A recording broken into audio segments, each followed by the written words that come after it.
¿Qué tal? Qué gusto que nos acompañe en nueva cuenta en Mirador Universitario, este espacio de la Coordinación de Universidad Abierta y Educación a Distancia que nos permite acercarnos a distintas áreas del quehacer universitario. El día de hoy, en colaboración con el Centro Nacional de Prevención de Desastres, el CENAPRED, presentamos la serie Prevenir es Vivir en su tercera temporada.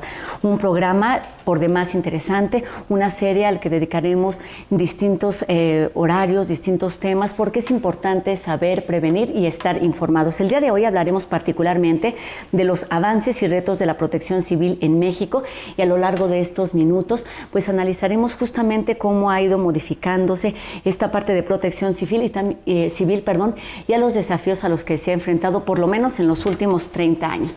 Y para ello tenemos aquí a dos especialistas en el tema que, además de contagiarnos su experiencia, pues nos darán algunos tips de lo que debemos saber para estar siempre al pendiente, y bueno, es el principal objetivo, prevenir. Me da muchísimo gusto saludar al doctor Carlos Miguel Valdés González. Bienvenido a Mirador Universitario. Muchas gracias, es un placer, es un honor el estar aquí, y esperemos que esta información sea útil y que la gente la aproveche. Seguramente así será. Y también saludo con mucho gusto al ingeniero Óscar Cepeda Ramos. Óscar, bienvenido. Gracias, Rosa. Muchas gracias por la invitación. Ya somos habituales participantes en Mirador Universitario, y nos da mucho gusto compartir las experiencias que se han desarrollado en el Centro Nacional de Prevención de Desastres. Porque tienen además ustedes una gran responsabilidad, hablamos siempre de México como un territorio rico en muchas cosas, hablamos de cultura, hablamos de un clima rico, de un clima... Pero también hay esas otras cosas que quizá no nos gusta mucho hablar, y es que es un territorio vulnerable a sismos, inundaciones, lluvias, incluso a actividad volcánica. Y entonces, ¿qué podemos hacer? No se trata, como decía, de estar alterados ni de salir corriendo. Eso lo hemos ido aprendiendo con la experiencia, con lo que se ha vivido particularmente en la Ciudad de México, pero siempre es importante estar actualizados. Y me gustaría justamente en este sentido que nos hablaran, quizá Carlos, un poquito de los antecedentes más cercanos en cuanto a qué hemos vivido en los últimos años, hablando particularmente de huracanes, tornados, deslizamientos. ¿Qué está pasando o qué ha pasado en estos últimos años? Sí, coincido. Debemos de entender que nuestro país también es rico en esta actividad rutinaria y constante, que a veces no lo parece, pero es un país, lo catalogaríamos como sísmicamente activo, hidrometeorológicamente activo, volcánicamente activo, y el otro componente muy importante es que es un país con una población grande, más de 125 millones de habitantes, y muchos nos concentramos en zonas, en ciudades. Casi el 70% de la población está en zonas urbanas, y esto también, mezclado con estos fenómenos que ocurren, pues puede eventualmente provocar que haya una situación que se convierta en un desastre, y es lo que no quisiéramos llegar. Podemos ahondar un poco más después en qué es desastre, pero el parteaguas claramente es el sismo de 1985. Ya unos años antes, en el 82, había ocurrido una erupción muy importante de un volcán que parecía que en ese entonces era desconocido, el volcán Chichón, en el estado de Chiapas, ya muy cerca de la frontera con el estado de Tabasco. Esta gran erupción vuela literalmente. El nombre de Chichón o Chichonal era porque parecía que tenía un chipote y era el tapón, un domo. Y la erupción es muy grande, es muy importante. En una semana se dan una serie de eventos críticos y fallecen más de 2,000 personas. Esto debió de haber sido un parteaguas, pero como somos en ese entonces todavía más centralistas, como no pasaba esto en la región central, Ciudad de México, pues el evento pasó desapercibido, pero el 85 no. Y curiosamente también le ponemos el sismo del 85 en la Ciudad de México. El epicentro del sismo estuvo en el estado de Michoacán, frente a Lázaro Cárdenas. Viaja 400 kilómetros, y a esta ciudad, con un suelo muy particular, genera y provoca eventos en donde hay colapso de edificios, muchos daños. Hay otras ciudades importantes que sufrieron muchos daños, Ciudad de Guzmán en Jalisco, no se habla tanto de lo que sucede ahí, y a raíz de eso surge la protección civil entonces en México. Pero hemos tenido otros eventos ya también. La explosión de San Juanico debería de haber abierto esta visión que teníamos. Un evento no nuestro que era muy importante también en el 85, noviembre del 85, que es una actividad eruptiva en Colombia. en el volcán Nevado del Ruiz, en donde la población de Armero es sepultada por un flujo de lodo, y esa pasa desapercibido porque en noviembre acababa de pasar el sismo, nosotros estábamos enfocados en otro aspecto, pero cuando surge la actividad del volcán Popocatépetl se considera mucho esa parte. Después entra en actividad el 21 de diciembre de 1994 el volcán Popocatépetl, y curioso, se ha mantenido en actividad desde ese 1994, entonces estamos por cumplir. Pero el impacto que ocasionó en ese diciembre de 1994 no ha vuelto a ocurrir, digamos, justo por este seguimiento y por esta información que se tiene. Entonces es una prueba de que estar enterados y que darle seguimiento nos puede dar tranquilidad.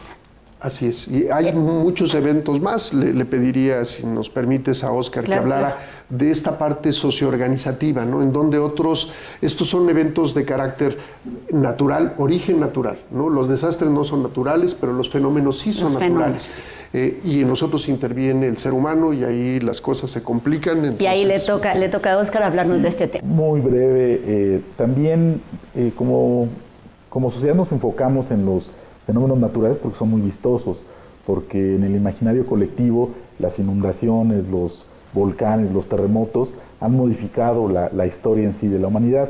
Sin embargo, con el desarrollo de los pueblos, de los países, esto también contribuye a la generación de nuevos riesgos, y estos riesgos son los que denominamos antrópicos, aquellos que son generados por la actividad humana. Y México ha tenido, ya lo comentó el doctor Valdés, las explosiones de San Juanico fueron un referente en la historia de esta construcción de los riesgos, pero no solo eso, sino que en 1992 también hubo unas explosiones en la ciudad de Guadalajara, estas célebres eventos que fueron por la fuga de gasolina en el drenaje. También tenemos pues eventos muy recientes como el uso de la pirotecnia. Todos recordamos el año pasado, en diciembre, en Tultepec, una explosión que causó alrededor de 40 muertos por un manejo inadecuado de estas sustancias. Y también tenemos cuestiones que tienen que ver con la contaminación del agua y del suelo, que son muy particulares. En 2014, una fuga de lixiviados en una presa de lixiviados en Sonora causó la contaminación del río Sonora. Alrededor de 20,000 personas resultaron afectadas en mayor o menor medida por la contaminación del agua. Entonces, México es la 13ª economía a nivel internacional. Generamos una gran cantidad de productos, y todos esos productos requieren de insumos básicos que son sustancias químicas, petróleo, derivados, y todo esto nos lleva también a que debemos de tener prevención, tenemos de conocer en dónde se almacena, en dónde se transporta, y las consecuencias que pueden originar esta actividad humana y económica derivada del propio crecimiento de la sociedad. Antes de seguir, me gustaría, Carlos, nos hablabas de qué es desastre, cuándo se considera, cuándo no, y cuáles son esos factores que se deben considerar. Sí, en la definición de desastre se involucra el fenómeno, el peligro. Por ejemplo, si vemos un desastre sísmico, el detonador es el sismo. Pero si yo tengo un sismo grande, importante, de magnitud 8.5 en medio del Pacífico, aunque el tamaño sea muy grande, no pasa nada, no hay afectación, no es un desastre. Viene otra componente que es la vulnerabilidad que tiene considerado la exposición. Si hablamos de la Ciudad de México, una gran ciudad, si regresamos al caso del sismo del 85, en ese entonces tenía 1 millón de inmuebles. Y de los inmuebles, cerca de 400 son los que tienen un daño severo o colapso. Cuando vemos la proporción 400 contra 1 millón, el número es poco, ¿no? Sí. Claro, la idea aquí es, el número debe de ser cero. Ese es el objetivo. Pero el desastre se da cuando el evento tiene un impacto muy fuerte porque la población es vulnerable, porque las construcciones no resisten, porque no se conoce cómo actuar. No puedo quitar el sismo, no lo puedo evitar, difícilmente lo puedo anticipar, por más que tenemos sistemas de aviso y demás. Sobre lo que puedo trabajar es la vulnerabilidad. ¿Cómo reduzco la vulnerabilidad? Si mi estructura no está muy bien, porque se construyó hace muchos años, la mejor, la fortalezco. Fortalezco las columnas que fueron con un diseño anterior, y esto hace entonces que mi casa, mi edificio, aunque se presente un sismo como el del 85 mayor, va a resistir. Lo que mejoré fue el disminuir la vulnerabilidad y ya no va a haber efecto. Entonces, cuando estos interactúan y la vulnerabilidad es alta, se da un desastre. Y se define el desastre cuando un evento afecta a una población y la población por sí sola no tiene la capacidad de recuperarse. Okay. El sismo del 85, la gente salía a las calles y decía, ¿qué hacemos? ¿Quién actúa aquí? ¿Quién interviene? El gobierno. Va a haber escuelas, van a estar abiertas las oficinas, y cuando uno se da cuenta de que el evento detiene todo, absolutamente todo, ahí entra la palabra desastre. Necesito yo apoyo para que me ayuden de otra forma. Otro ejemplo sería viendo deslizamiento de laderas, un deslizamiento fuerte que rompa una carretera y que dañe algunas casas. La gente por sí sola no puede recuperar y arreglar la carretera. Tiene que intervenir, en este caso, otras autoridades, o vamos subiendo diferente nivel de la autoridad municipal, que no lo puede apoyar, la local, la municipal, estatal y federal, y todos intervienen. Entonces, desastre es una afectación que detiene literalmente el día con día. Sí, la vida cotidiana se ve afectada. Vamos a seguir platicando sobre este interesante tema y hablando de esto particularmente, una cuestión que se ve afectada es la cuestión económica. Los costos de los desastres, tanto naturales como provocados, como ya nos lo explicaban, tienen algunos costos, evidentemente, para México, y justamente vamos a ver, hablar de este tema en la siguiente cápsula. No se vaya, volvemos aquí a Mirador Universitario. Los fenómenos naturales que mayores pérdidas han ocasionado en este país son los fenómenos geológicos y los de tipo hidrometeorológico. Si tomamos un contexto de tiempo de 50 a 100 años, vemos que los fenómenos geológicos a través de sismos y erupciones volcánicas son los que mayores decesos e impacto económico han dejado. Si ese periodo de tiempo lo redujimos como a 30 años, los fenómenos de tipo hidrometeorológico a través de ciclones tropicales, lluvias e inundaciones son los que mayores impactos han dejado en los últimos 20 o 25 años. De hecho, las estadísticas apuntan que 9 de cada 10 desastres en México en los últimos 20-25 años han sido a causa de fenómenos de tipo hidrometeorológico. Los huracanes más devastadores han sido los que de alguna forma dejan mayores impactos en términos económicos como en términos de vidas humanas. Me refiero al caso del huracán Lisa en 1976 en Baja California Sur, que estimaciones apuntan a que dejó cerca de 1,000 personas fallecidas a causa de este fenómeno. 20 años después, en Acapulco, Guerrero, el huracán Paulín deja más de 200 muertos, y ahí los podemos trasladar también a huracanes que han impactado en términos económicos, pero que reducidos en términos de vidas humanas. Un ejemplo es el huracán Vilma en el año 2005, que afectó uno de los principales destinos turísticos del país, como le fue Cancún, pero que tuvimos un saldo blanco. O quizá también un ejemplo es el huracán Odil, hace 2 años en Baja California Sur, que también es uno de los destinos turísticos principales en este país, que afectó el 30% de su Producto Interno Bruto de este estado. Y una combinación de ambos, es decir, fenómenos extensivos que afectaron tanto en términos de vidas humanas como en términos económicos, fue la interacción de los huracanes Ingrid y Manuel en el año 2013, que dejaron cerca de 180 decesos a nivel nacional y cerca de 20 estados declarados en estado de desastre a causa de esta combinación de fenómenos. Bueno, sin duda sí es de interés de la población conocer el número de población afectada, las casas que fueron dañadas, las unidades de salud, las escuelas, inclusive las áreas agrícolas que fueron siniestradas por algún desastre. Sin duda esta es la fuente principal, los estudios de impacto socioeconómico, y obviamente también indicadores muy fuertes y muy pertinentes para medir este impacto son el número de decesos que generan este tipo de fenómenos y el impacto en términos económicos que tienen en las regiones que son afectadas. La metodología la ocupamos desde hace 17 años y tenemos un acervo de estadísticas acerca del impacto socioeconómico que generan los desastres con una metodología uniforme.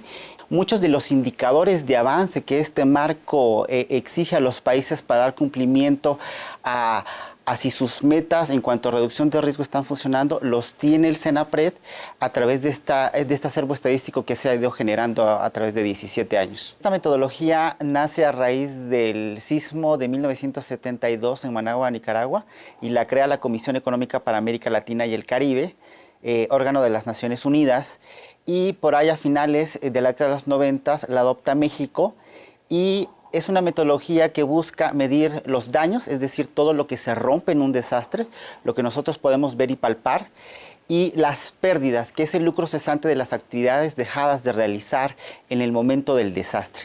Entonces, la suma de los daños y pérdidas da el impacto total de un desastre natural en una región determinada.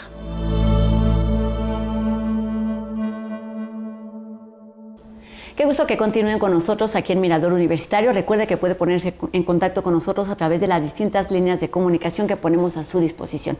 Tenemos números telefónicos, redes sociales y también nuestra página en internet para que nos haga saber sus comentarios y hagamos juntos este programa. Hablábamos o escuchábamos de los costos que evidentemente tienen los desastres naturales, pero no todo es catastrófico y terrorífico. También de esas cosas que no se pueden controlar o que no se pueden prevenir y que tienen algunas consecuencias. De eso se aprende. Oscar, tenemos por ejemplo el caso de los huracanes Ingrid y Manuel, que dejan enseñanzas y se vuelven un punto de partida de lo que se debe o lo que se hizo bien o incluso mal. ¿Cómo tomarlos y qué significan en este atlas de prevención?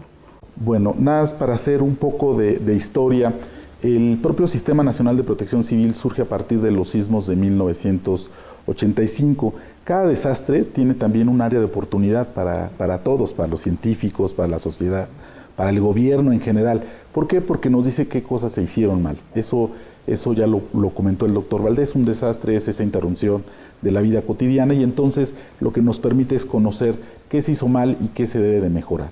En el caso específico de Ingrid y Manuel en el 2013, pues hubo muchas cosas que nos pasaron como sociedad, como gobierno, como país, y básicamente pues hemos estado aprendiendo a partir de estas lecciones temas que tienen que ver con un sistema nacional de alerta, modificar también el Atlas Nacional de Riesgo, que es una herramienta fundamental en el conocimiento de los fenómenos. Se ha implementado la Escuela Nacional de Protección Civil, que es un instrumento que tiene el propio sistema para capacitar a los primeros respondientes, a las autoridades locales de protección civil. También ¿dónde está y cómo funciona? Platícame de esa que no lo había escuchado. La Escuela Nacional de Protección Civil es una escuela virtual que está en el CENAPRED, es parte del Centro Nacional de Prevención de Desastres y que tiene la facultad de poder dar capacitación, certificación a las autoridades locales, a la sociedad en general. Muchos de nuestros principales alumnos también son las empresas, el sector privado, que también tiene un ámbito y una actuación muy particular en estos eventos, en los desastres. Vamos a platicar. Ojalá podamos después de eso, porque es importante acercarnos a quienes están informados y quienes pueden dar estas herramientas para que todos participemos y entonces los desastres se vuelvan, como nos decías, lo menos catastróficos posibles. Además de estas enseñanzas que efectivamente todos los desastres tienen, algo que ha cambiado y que es importante en los últimos años es la prevención. ¿Qué lecciones nos deja el estar prevenidos y no bajar la guardia para cuando vuelva a ocurrir cualquier tipo de desastre? Carlos. Sí, lo primero que debemos de considerar es qué podíamos nosotros haber hecho ante un fenómeno y eventualmente un desastre. Hay percepciones diferentes en diferentes lugares diversos del mundo. Con el gran sismo y tsunami en Indonesia, la gente creía que así sucedía, que estos eventos catastróficos pues eran debidos a sus creencias y que no había nada que hacer. Creo que no, la actitud es reconocer. Si vivimos en esta gran ciudad, hablemos en particular de la Ciudad de México, debemos de conocer el ambiente en el que estamos. Inicialmente fue un valle, el valle fue cerrado en la parte sur, en donde nos encontramos en la región del Pedregal, se le da el nombre del Pedregal porque diversos volcanes pequeños cierran esta salida y se hace una cuenca. Nada más como dato, hay 140 volcanes dentro de la Ciudad de México Y aquí en Ciudad Universitaria estamos parados en el de un flujo más reciente, hace más de 1600 años, del volcán Xitle. Entonces, esto de entrada nos debe decir, decidieron asentarse en este lugar, ojo, actividad volcánica no solo del Popo, sino de otros volcanes menores.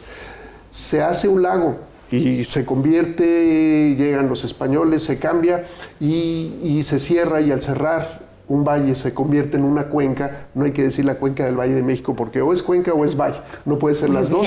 La cuenca es cerrada, y si es una cuenca cerrada y si no tenemos un drenaje, pues esto tiende a inundarse. Entonces nos va dando la perspectiva de en dónde estamos. Debemos de aprender de estas condiciones, y nuestra mentalidad debería de ser, ¿qué hago para prevenir? ¿No? La gente dice, contra la naturaleza no se puede. Lo que nosotros decimos es que hay que intentar detener a la naturaleza lo más posible, con conocimiento y con acciones. Y esto requiere, en el caso particular de los sismos, tenemos los elementos muy cerca, pero no entendemos cómo nos ayudan. Verificar la edad en que fue construida nuestra casa. ¿Por qué? Porque hay reglamentos de construcción vigentes en esta ciudad que surgieron a partir de 1957, 1979, 1987 y la modificación más reciente. Si nuestra casa data de antes del 57, no tenía ningún reglamento en su construcción. Después del 57 comienza a haber una serie de reglamentos, entonces nos dan la idea de lo que debería de pasar. Para ser más fácil, la gente que tiene que verificarlo, todos los que tenemos que verificar el vehículo, sabemos, si yo no lo llevo a afinar, al menos una vez al año no va a pasar. Y mientras más viejo es el modelo, emite más contaminantes porque el motor y porque los dispositivos no eran tan buenos. Lo mismo en la construcción, debemos de ir modificando y cambiando. Entonces, la gente tiene en su poder capacidad de entender lo que pasó, de aprender, como lo dijo aquí muy bien Oscar, de aprender de lo que sucedió y diseñar estrategias y protocolos que hacer. Sabemos que en este país volverá a haber actividad volcánica, volverán a haber huracanes y también sismos. No sabemos cuándo, y entonces deberíamos de estar enfocando en qué hacer para prevenir y que no se conviertan en desastres. A mí me parece muy importante también decir que se trata justo de comprender a la naturaleza, no se trata de satanizar. A mí me da, recuerdo siempre que mi abuelo, y creo que lo he escuchado en otras muchas personas, e incluso en los científicos, quizá con otras palabras, de cuando es tiempo de lluvia no es un mal tiempo. Es decir, el planeta necesita agua, los seres humanos necesitamos agua, entonces que haya inundaciones en medio de la Ciudad de México y que tardemos 2 horas en el caos y en otras partes, no solo de la ciudad, no significa que sea un mal tiempo. Hay que aprender a vivir, a entenderla y a comprenderla, porque también todo esto tiene beneficios. Pues vamos a seguir conversando sobre este tema después de ver esta siguiente cápsula con algunos datos infográficos. No se vaya.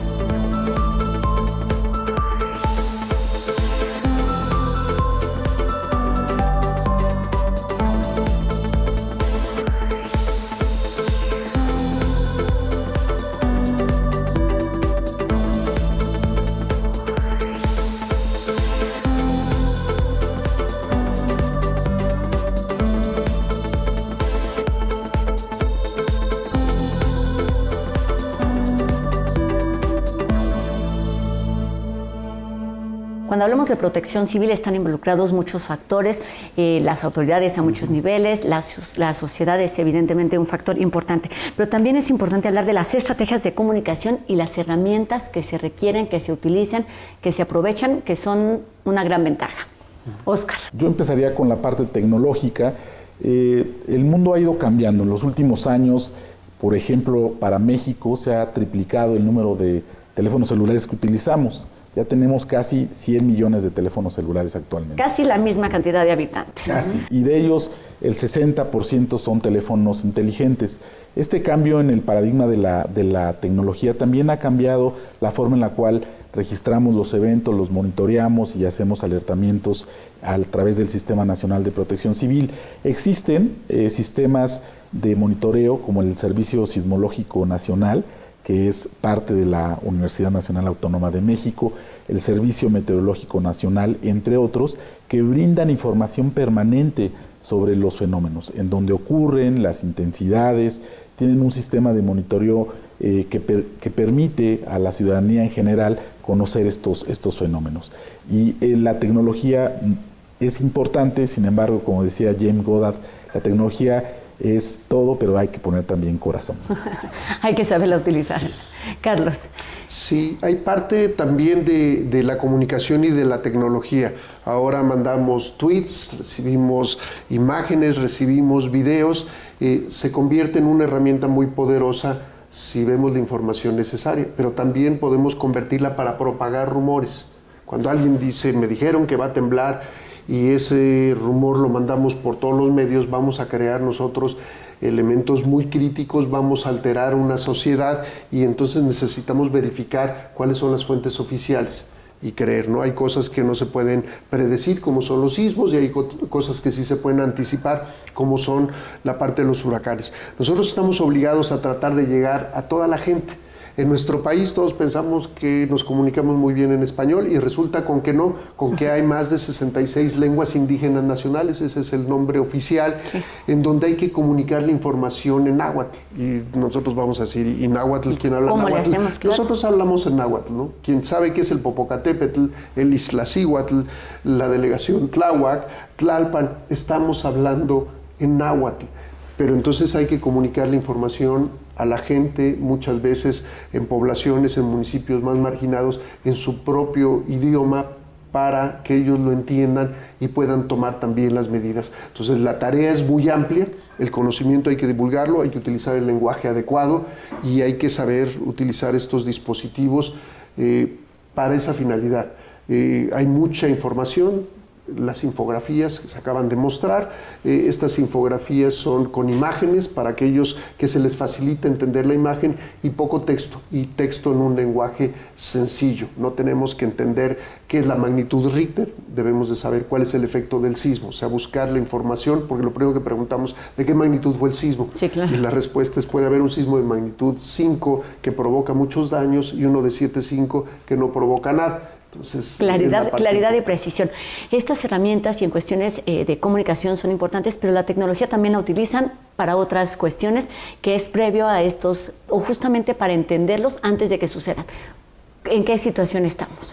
¿O están particularmente? Por ejemplo, ahora una de las grandes ventajas son imágenes satelitales de alta precisión, ¿no? Toda esta información en dónde ocurren los eventos, dónde está distribuida la gente, es información muy importante. Hace 20 años, Oscar, las imágenes costaban hace 20 años. muchísimo, sí, y la resolución era nada, y en cambio ahora tenemos acceso a mucha información, pero hay que saber aplicarla. Y lo otro, esto avanza tan rápidamente que necesitamos estarnos capacitando día con día, y ahí es en donde hacemos alianzas con grandes universidades, por supuesto con la UNAM, con los institutos conocidos como los GEOS, Geografía, Geofísica, Geología, Centro de Ciencias de la Atmósfera, para que ellos, que son los expertos, nos estén dando también esta información en la manera en la que la tenemos que utilizar. Nosotros tenemos que aterrizarla muy sencilla, muy clara, para que la entienda la gente, y ellos trabajan los algoritmos, cómo modifican las imágenes, etcétera. Entonces, todos en conjunto, lo que queremos hacer es aportar. Y uno de esos objetivos de toda esta información que se recaba de este trabajo en colaboración con distintas instituciones, universidades, institutos, es lo que se encuentra en el Atlas Nacional de Riesgos. Vamos a ver la siguiente cápsula que nos habla precisamente sobre esto y sobre los aplicativos. Vamos a verla.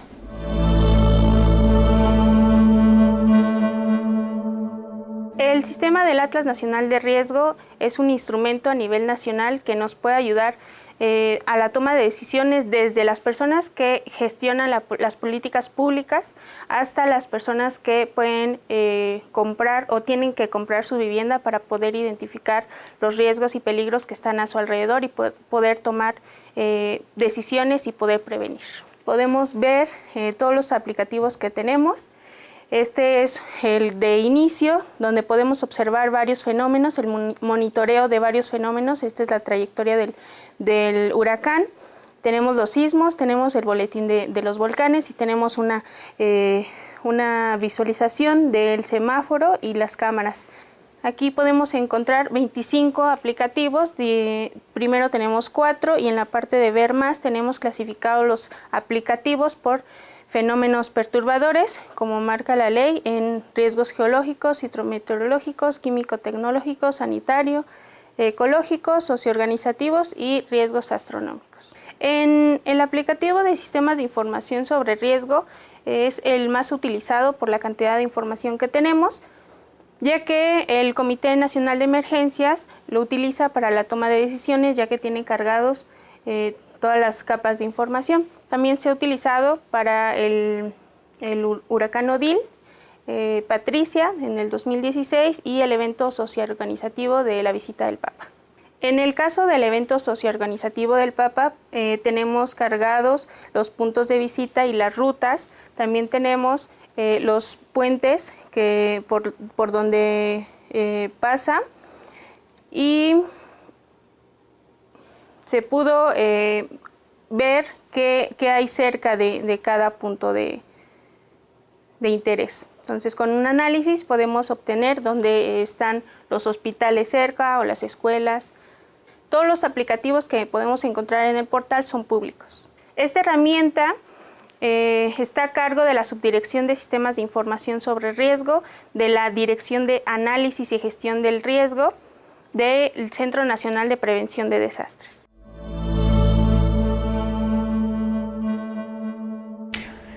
Acabamos de ver esta cápsula del Atlas Nacional de Riesgo, pero seguramente tenemos algunas dudas de cómo funciona, incluso cómo se hace, dónde está, quiénes podemos tener acceso, que eso me parece muy importante que nos lo digan. Óscar. Rosa, mira, el Atlas Nacional de Riesgos es la conceptualización de los riesgos en forma de mapa. No hay forma de que el ser humano tenga una visión más rápida de lo que acontece en su entorno que los mapas. Y los mapas han sido históricamente esa hoja de ruta para poder ver la distancia entre dos puntos y entre muchas cosas. Pero este en particular nos sirve para conocer al entorno que tenemos alrededor de nuestra vivienda, pero no solo eso, sino los fenómenos a los cuales puede estar sujeta. Entonces, el Atlas Nacional de Riesgos, como ustedes lo vieron en la cápsula, está en internet, pueden consultarlo a través de www.atlasnacionalderriesgos.gov.mx, es gratuito, cualquier persona puede entrar, cualquier persona con una conexión de internet de esta comercial, y puede visualizar información sobre sismos, volcanes, tsunamis, riesgos químicos, riesgos sanitarios. Hay una gran diversidad de información. Y el objetivo de este sistema es que tanto la población en general como las autoridades conozcan los fenómenos a los cuales puede estar sujeto un territorio. Y esto no quiere decir que no puedan construir o que no se pueda hacer nada, no. Conocer el fenómeno es el primer elemento para gestionar los riesgos como sociedad. En este sentido, el Atlas Nacional de Riesgos da esa primera visión de cuáles son los fenómenos que se tienen, y no solo eso, puede conocer algunos elementos como escuelas, viviendas, hoteles, gasolinerías, y también es un instrumento que es muy útil en el proceso de atención de las emergencias y en el proceso de reconstrucción.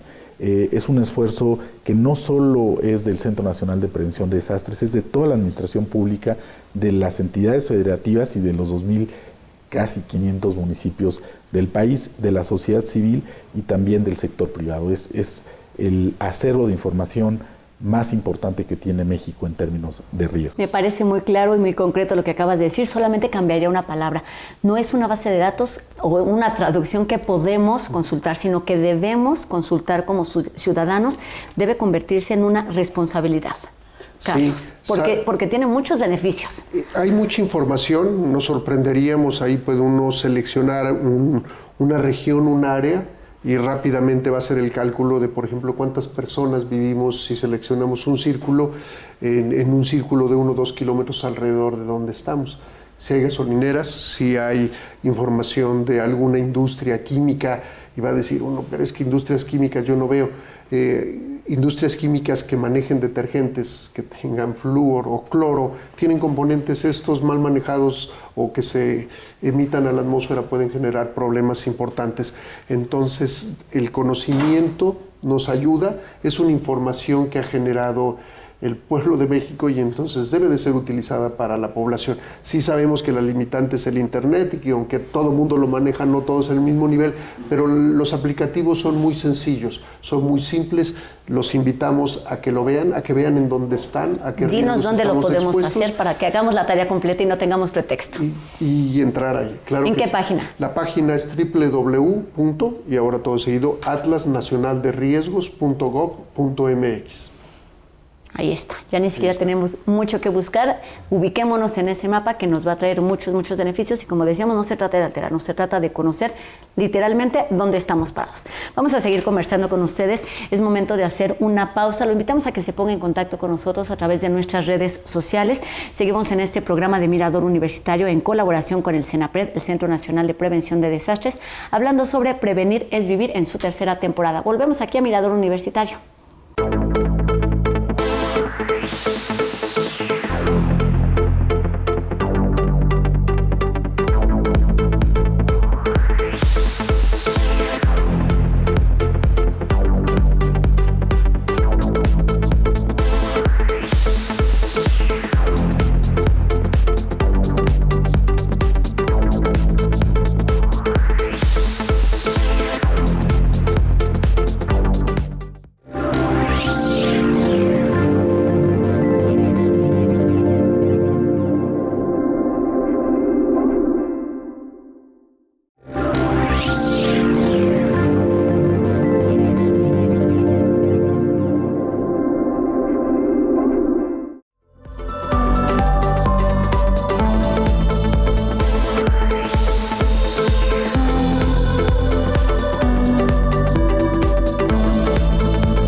Qué gusto que continúe con nosotros aquí en Mirador Universitario. Seguimos hablando sobre este interesante tema, Prevenir es Vivir, y esto nos compete a todos. ¿Les parece si enseguida vemos una cápsula precisamente que nos habla sobre conceptos de la gestión integral de riesgo? Volvemos.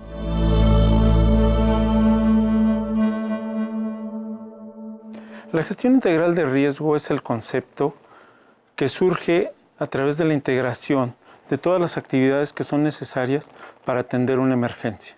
En el pasado atendíamos la protección civil como una acción reactiva que surgió a partir de atender emergencias. La gestión integral de riesgos lo que busca es un concepto más amplio, distribuir bien las actividades para que se lleven a cabo de una manera organizada. La gestión integral precisamente responde a una serie de actividades globales para un desarrollo sustentable en el cual cada uno tenemos una serie de actividades que nos indican qué es lo que tenemos que hacer. Por eso es importante la gestión integral de riesgo y no solo conocer protección civil. El concepto de protección civil surge como una respuesta a una emergencia. La gestión integral es el proceso que involucra toda la prevención y todas las acciones y responsabilidades. La gestión integral de riesgo involucra una serie de actividades. Empezamos por el análisis de los riesgos. Si nosotros conocemos cuáles son los riesgos que están presentes en la comunidad o en la zona donde va a llegar el fenómeno perturbador, nosotros podemos anticipar qué es lo que puede pasar. Nosotros podemos identificar estos riesgos a través del Atlas Nacional de Riesgos, por ejemplo, o conociendo el Atlas estatal, el Atlas municipal, o simplemente nosotros analizando en nuestra comunidad qué es lo que hay alrededor, qué riesgos probables hay, qué fenómenos perturbadores son los que existen en nuestra comunidad. La Subdirección de Capacitación lo que damos son cursos presenciales, capacitamos a los servidores públicos y precisamente una de las acciones que ponemos es la gestión integral de riesgo, que conozcan esta etapa y en qué parte ellos pueden involucrarse, como es la respuesta, el análisis del riesgo, que conozcan el Atlas Nacional, que conozcan los mecanismos que hay para una prevención, todo lo que es la mitigación, a través de conocer los fenómenos perturbadores.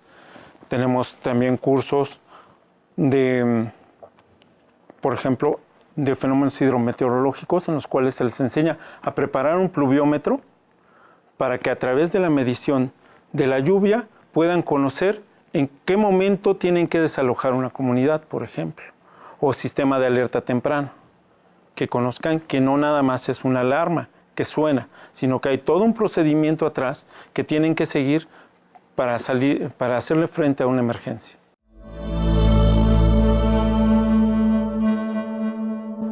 Seguimos en esta interesante conversación con nuestros invitados del día de hoy, el doctor Carlos Miguel Valdés González y el ingeniero Óscar Cepeda Ramos.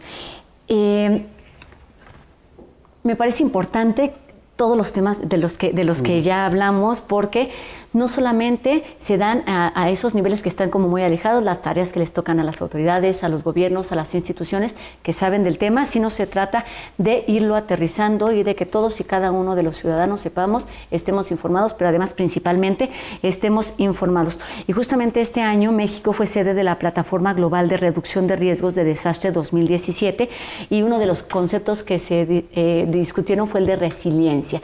Es un concepto que parece un poco nuevo, que se utiliza en otros términos, hablamos de los niños, pero cómo utilizarlo y cómo entenderlo y por qué es importante cuando hablamos de protección civil y de riesgos. Sí, vale la pena el ver cómo se utilizaba el término, es un término ingenieril, y la resiliencia se medía, uno de los elementos más sencillos es tomar un resorte, yo extiendo el resorte y si lo suelto, la capacidad de ese resorte de regresar a su punto original. Cuando yo lo jalo demasiado veo que se descompone el resorte y ya no regresa. La resiliencia es la capacidad que tenemos de regresar, hablamos en los desastres, y lo comentó muy bien Óscar, a la cotidianidad, al día con día. Si después de una afectación severa nosotros quedamos completamente alterados y nos tardamos en recuperar, pues se va degradando todo, ¿no? La parte económica, si se detienen los empleos, la producción, todo esto genera cambios que no estaban previstos. Entonces, una sociedad resiliente es aquella que puede recuperarse en tiempos rápidos. Y se puede recuperar porque otra vez ya entendieron bien el fenómeno, han logrado hacer y tomar en cuenta medidas de mitigación que van a reducir el efecto del fenómeno en lo que nos rodea, los bienes, las comunicaciones, lo que llamamos las líneas vitales, el agua, la energía eléctrica, los suministros de comida, toda esta parte. Entonces el término se ha utilizado resiliencia, una sociedad resiliente es aquella con capacidad. Un ejemplo muy claro, cuando volteamos y vemos este sismo de Haití en el 2010, es un sismo de magnitud 7, altera completamente a Puerto Príncipe y hasta el día de hoy el país por sí solo no se puede recuperar. Curiosamente, a los pocos meses de ese sismo, en Mexicali ocurre un sismo con magnitud un poco mayor, 7.1, 7.2. Y este sismo afecta a la zona, hay un número de víctimas bajo, cualquier víctima es importante, mexicano y mexicana lo es, 5 personas, y en cambio en Haití 350,000 personas. Y la recuperación se logra rápidamente. Y esto habla entonces de una sociedad en donde hay una resiliencia, y aquí tenemos que ver, el país es muy diverso, hay zonas con mayor grado de resiliencia y otras no, y eso es un tema... Justo para allá iba. El término ha sido perfectamente bien utilizado en cuestiones no ingenieriles, que creo que pocas veces sucede, sino en cuestiones sociales, humanas, incluso de percepción. ¿Somos una sociedad resiliente? Sí, en general el ser humano... todo el tiempo está en resiliencia. Nos enfermamos de una gripa y nos recuperamos rápidamente, nos caemos y nos golpeamos y nos sanamos, perdemos el trabajo y buscamos otros. En general, las sociedades son resilientes. Sin embargo, también hay condiciones que han ido cambiando la condición normal de la sociedad en general. Voy a introducir un término que es, por ejemplo, el tema de cambio climático. Estamos acostumbrados a que tengamos temperaturas extremas en el norte del país, a lluvias intensas en partes del territorio nacional. Esto ha ido variando con el tiempo, y también esto hace que tengamos que modificar nuestra condición de resiliencia. Conocer el clima, hacer estudios particulares, reducir el consumo de agua, cambiar un poco la forma en la que la sociedad consume su energía y gasta su energía en todos los términos. Yo diría que en sí México es un país resiliente. Hemos tenido eventos que otros países, ya lo mencionó el doctor Valdés, los ha dejado sin gobernanza. México en general es un país resiliente, pero hay que seguir trabajando para que la resiliencia siga incrementando. Las colaboraciones son importantes en todos los niveles, y obviamente a raíz de la creación del CENAPRED se deben crear vínculos, lazos que se fortalecen, que van creando redes de comunicación, de información. Información es poder, nos lo decías hace un ratito, Carlos, y entonces tienen colaboración directa con instituciones como esta. ¿De qué hablamos particularmente, Óscar?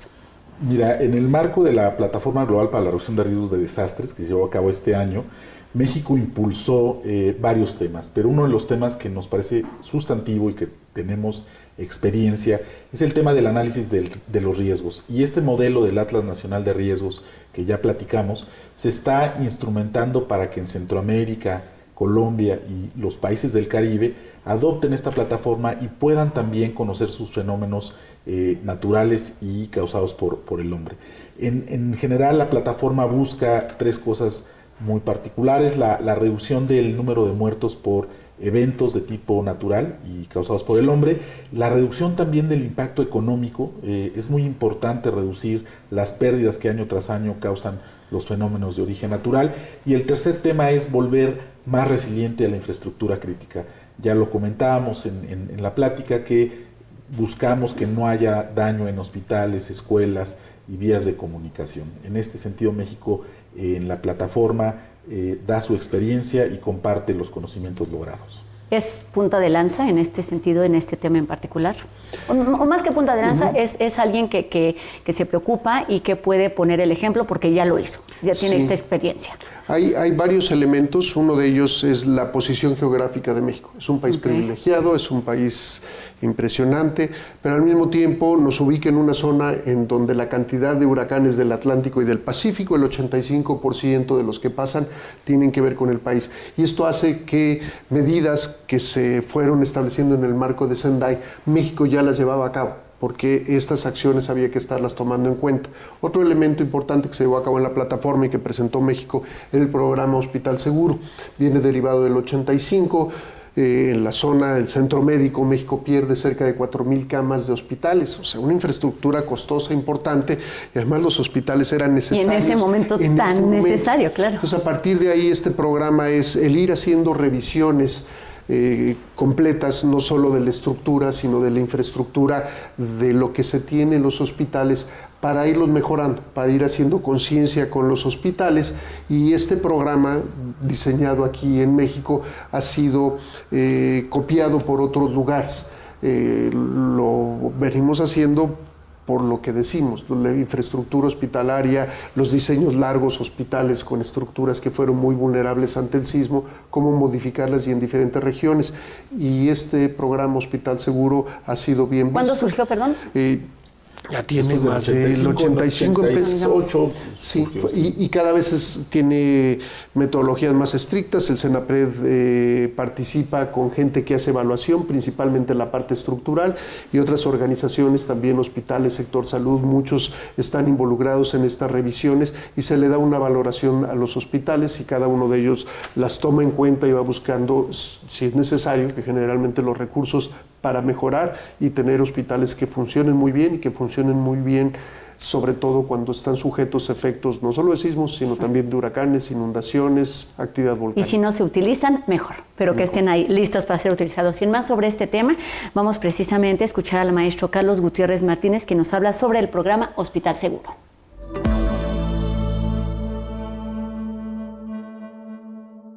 Sí, actualmente el programa Hospital Seguro está vigente para todas las instalaciones hospitalarias del país. Cabe comentar que al inicio de la administración solamente 8 estados tenían vigentes o en operación sus comités estatales en términos de la revisión hospitalaria. Actualmente tenemos los 32 comités habilitados, supervisados, plenamente en operación en el esquema del programa Hospital Seguro. El programa Hospital Seguro incluye esencialmente 3 fases. Una de ellas es garantizar la seguridad estructural, que quiere decir que el cuerpo, el esqueleto del hospital, la propia estructura que lo sostiene, se mantenga íntegra aún después del impacto de un fenómeno intenso. Estamos hablando concretamente de un sismo de gran magnitud, o un huracán que incluye vientos de muy alta velocidad. Por una parte es la estructura, por otra parte es el tema de los elementos no estructurales, que tiene que ver con lo arquitectónico, que son los acabados, las fachadas, ventanales, etcétera. y que llegan en un momento dado a fallar ante estos fenómenos intensos y dejar al menos por algunas horas o días fuera de operación a un hospital. Por otro lado, también es de mucha importancia el aspecto funcional.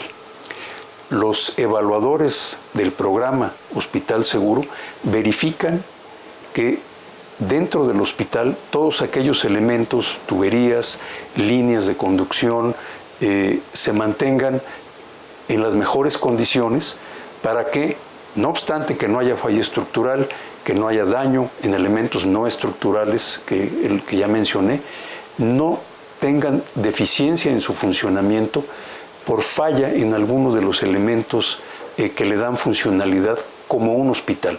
Conducción de agua, electricidad, los quirófanos, la conducción de gases a través de líneas para la atención de los quirófanos, etc. Bueno, durante estos años, el CENAPRED y la Coordinación Nacional de Protección Civil, desde luego, ha estado trabajando en la elaboración de una norma para el diseño, la rehabilitación y el refuerzo de edificios hospitalarios. Esta norma es de vanguardia, tiene la característica de haber sido muy discutida, de haber incluido todos los elementos recientes para garantizar una continuidad de operación en un hospital, y está en vías de ser emitida, de ser publicada. Entre otras cosas, tiene elementos novedosos. Uno de ellos es una tecnología que ya se ha estado usando en otros países y que consiste en el aislamiento de base, que consiste esencialmente en elementos que soportan a la estructura, al cuerpo completo del edificio, en elementos que no están fijos, sino que permiten en un momento dado, ante ciertas condiciones, particularmente en suelo firme y suelo de transición, que al ocurrir un temblor intenso, el movimiento del terreno no se transmite 100% al cuerpo del edificio. Entonces el suelo se puede mover de una manera violenta y a través de estos elementos aislantes permiten que el edificio se mueva menos y sea sometido a una carga menor en términos de lo que demanda un sismo, y de esa manera se está logrando una menor vulnerabilidad de los edificios. Es parte de lo que incluye esta norma. Son elementos novedosos, ya han sido probados en otros países con mucho éxito, y eso nos alienta, nos mueve a incluir en esta norma ese tipo de tecnologías.